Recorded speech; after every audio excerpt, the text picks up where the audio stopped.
Greetings, my name is Elanarae, and I have to ask today, WTF is... Fuck, somebody else has this. Anyways, let's look at... Let's show... Yeah, I think that's not taken. So, yeah, let's show.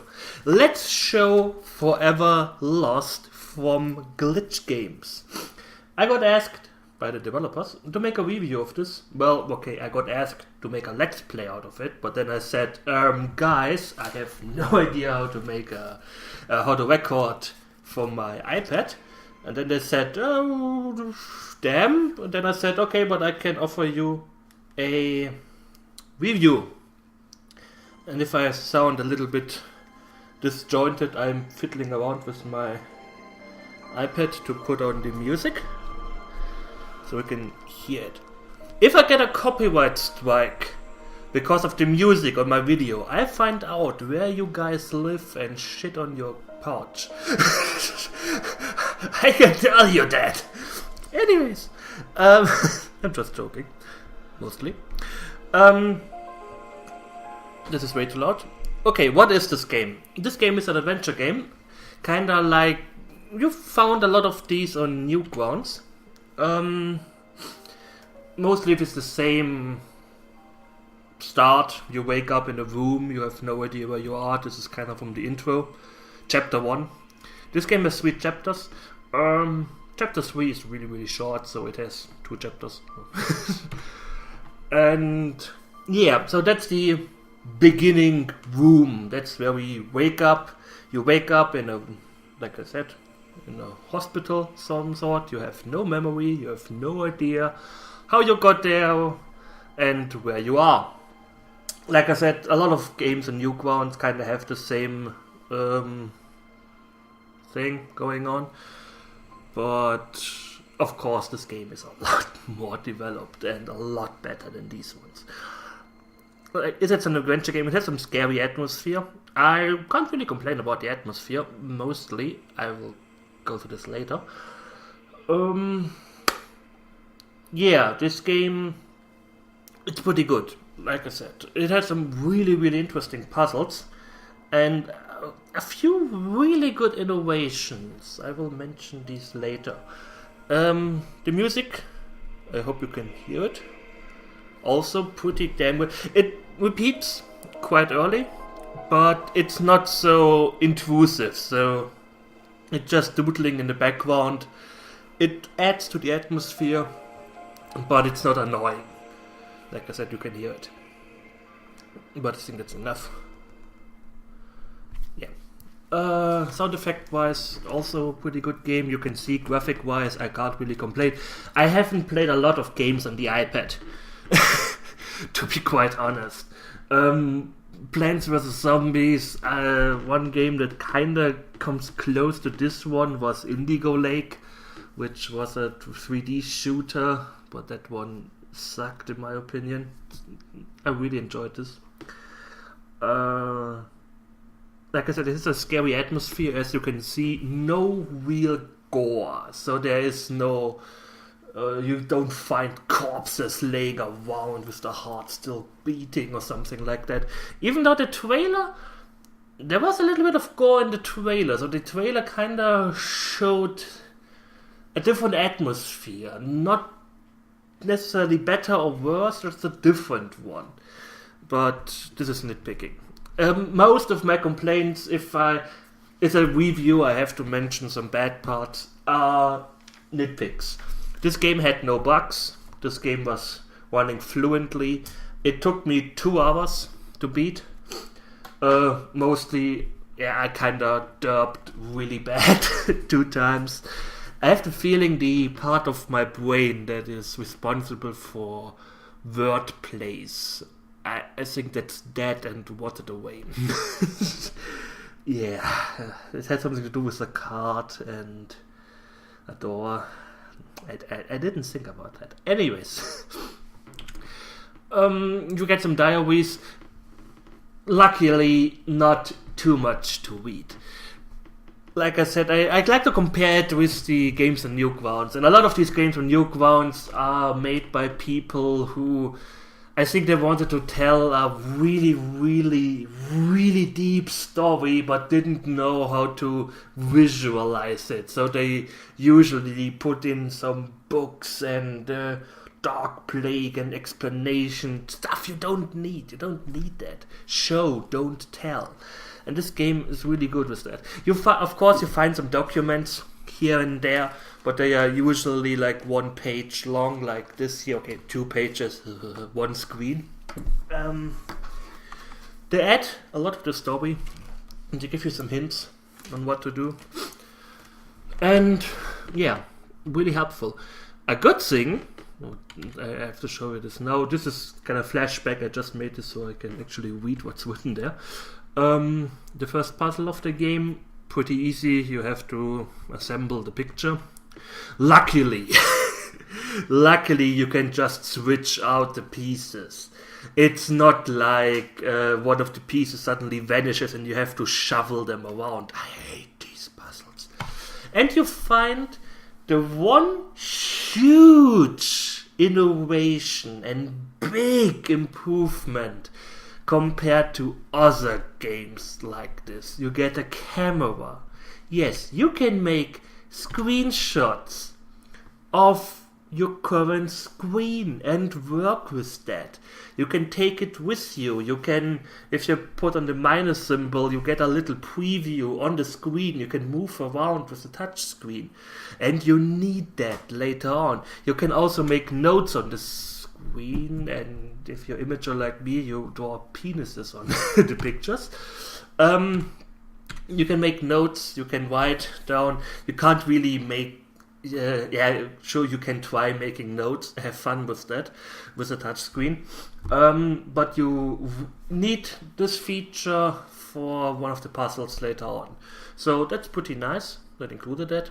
You can of course try to write down something, but like I said, have good luck doing that.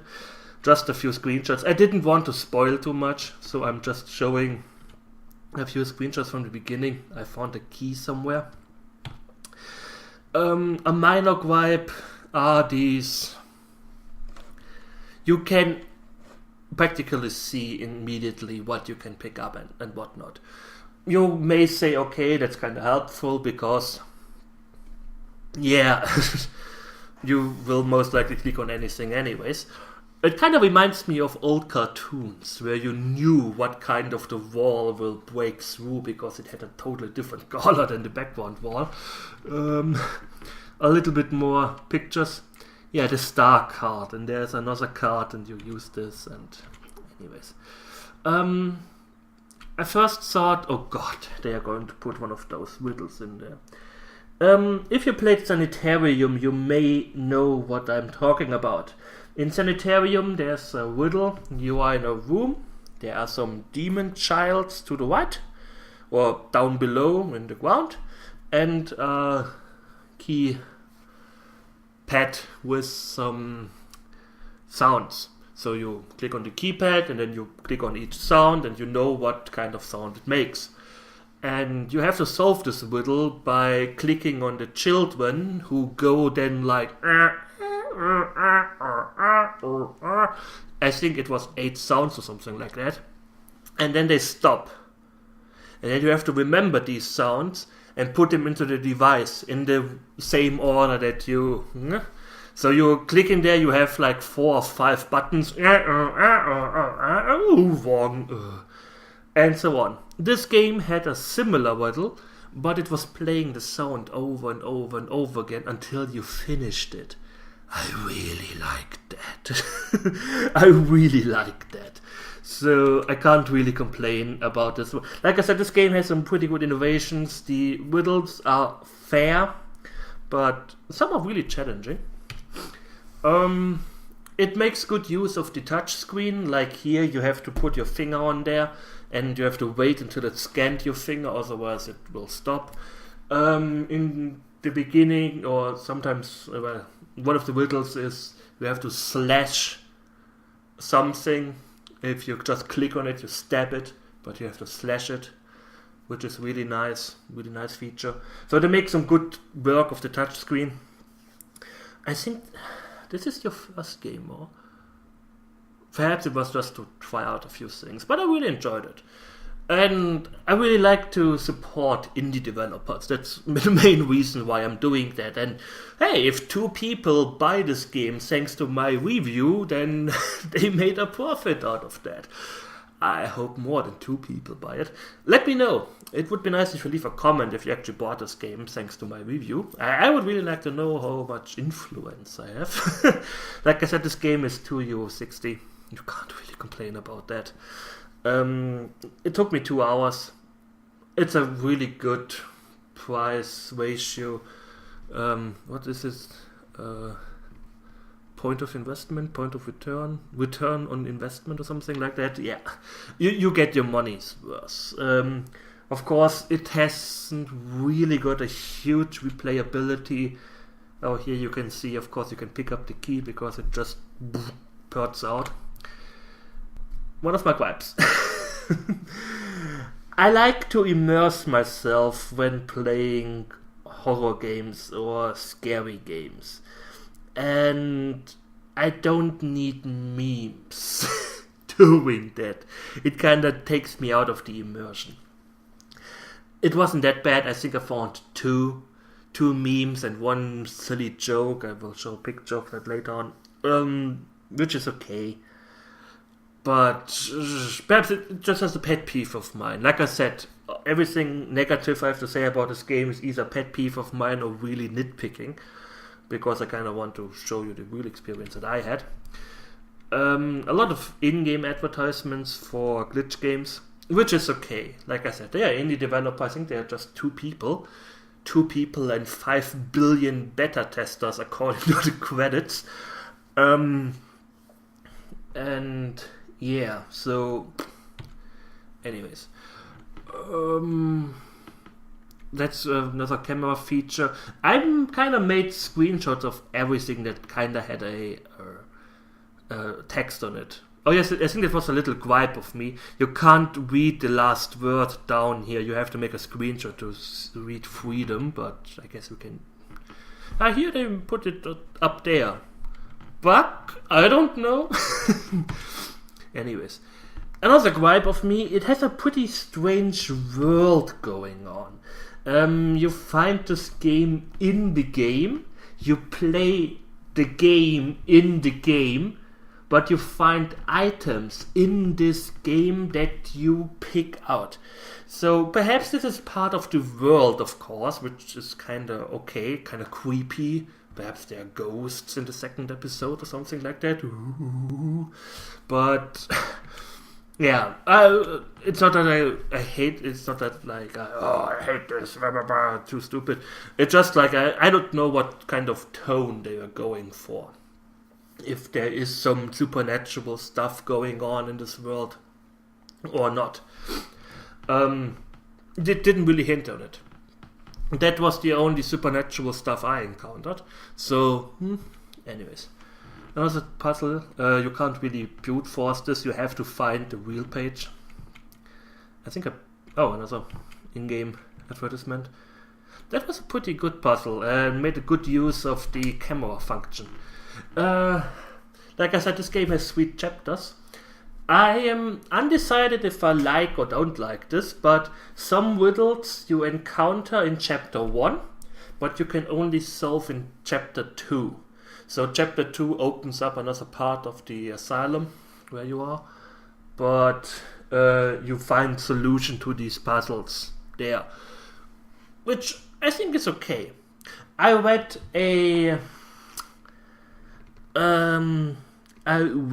a Let's Play of Resident Evil Code Veronica a few weeks ago, and the Let's Player always complained that you find puzzle solution pieces before you encounter the puzzle itself, which is kind of self-defeating. I mean,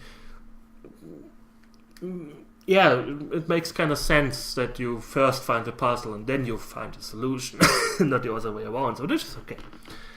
It kind of confused me. Different types of... Oh, this was a spoiler, oops. Different types of puzzles here, which is pretty good. I can't really complain about the puzzles. They were diversified. You had your word puzzles, you had stuff like this, you had some logic puzzles, you had to think a little bit. Nothing too serious, and thanks to the camera feature, you didn't really need something outside the iPad. Yeah, you didn't need a calculator, you didn't need to write down notes, you can just make a screenshot of it and then calculate there. This one confused me at first. This one is randomized. Every time you start it, it's randomized. I didn't know this, of course, the first time I started it. The first time I started it, I had a piece like this. I had a straight line here, here, here, here, and here. You see the problem. I could only go this route, which ends in a dead end, or I could go down, which ended in a dead end. I didn't have any T stuff here. So I was like, did I miss something? Is this buggy? Damn, I don't believe this is buggy. Hopefully not. I have to write them. Then I stopped the puzzle and looked up a few things. Which is another good thing. You always have something to do. Different things to do. You don't get stuck that often. I got stuck 2 times because, like I said, taking stuff literally is not my strongest thing.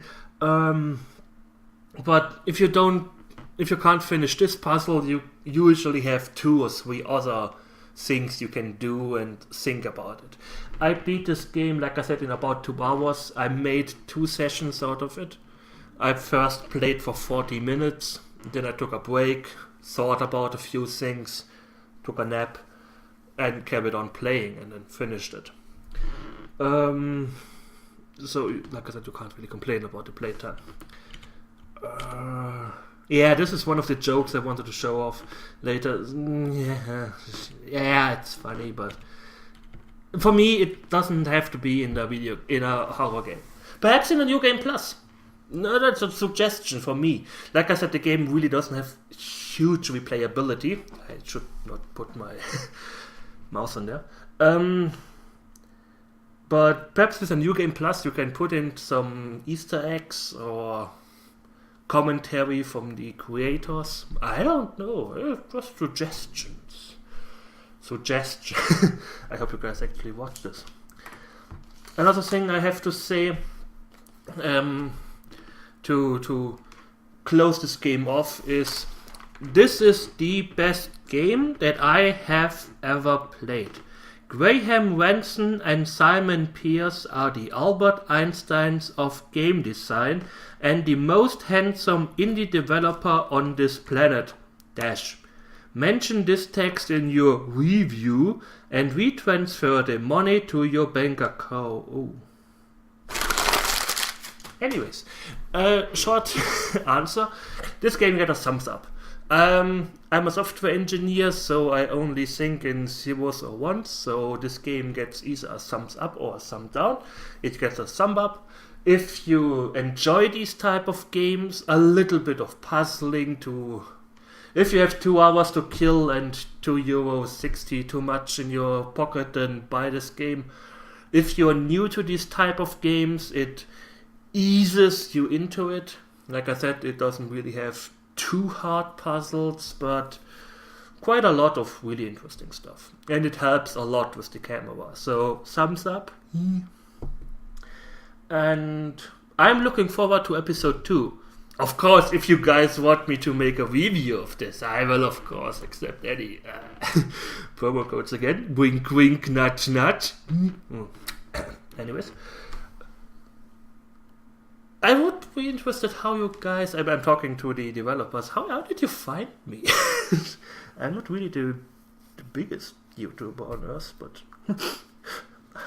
I'm quite honored. This was my first review I got with a promo code, and I hope you liked it. I actually made some notes. Okay, this is the second take I take on this video. The first take I had a little a line here, and I hate that when there's a line on the side because the screen is not properly aligned. As you can see, episode 2 is out. They already announced episode 3. Episode 2 is out. Episode 3 is announced.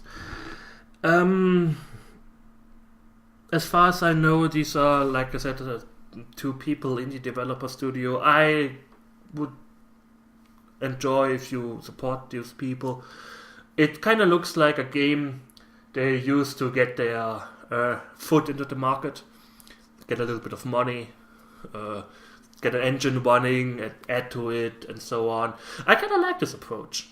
Mostly developer I've seen kind of try to emulate Minecraft, where they have like, okay, we make the game that booms, and then we have billions of money, and then we can do whatever we want. I'm pretty sure that's not how it usually works out. So you make a easy to produce game. I say easy. The engine perhaps. I think I showed you something similar with my uninvited clone, but I couldn't draw like that. I'm rambling. This game, good. Buy it. Leave a comment if you actually bought it. I will put links to Glitch Games and the app and Play Store in the comments. Like every good reviewer, comment, rate, and subscribe if you like this video, because it really helps on YouTube. Anyways, if you like this video, I would like a thumb up. Leave a comment if you bought it. I'm really interested in how many people actually bought this game thanks to my review. Like I said, if 2 people buy it, they make a profit. They made a profit. 2 people because I got it for free. But yeah. I'm looking forward to episode 2. If you guys want me to do a review of that, let me know. And other than that, if you kind of enjoyed me doing reviews, I know I say this now and then, I'll be like, I'm so depressed, I don't want to do videos. I sometimes buy a lot of Steam games, and I can give you some insight of these games. So if you kind of like that, if you want to hear my opinion on more games, let me know. Other than that, I thank you for watching. I hope you enjoyed it, and we will see each other soon. So take care and goodbye.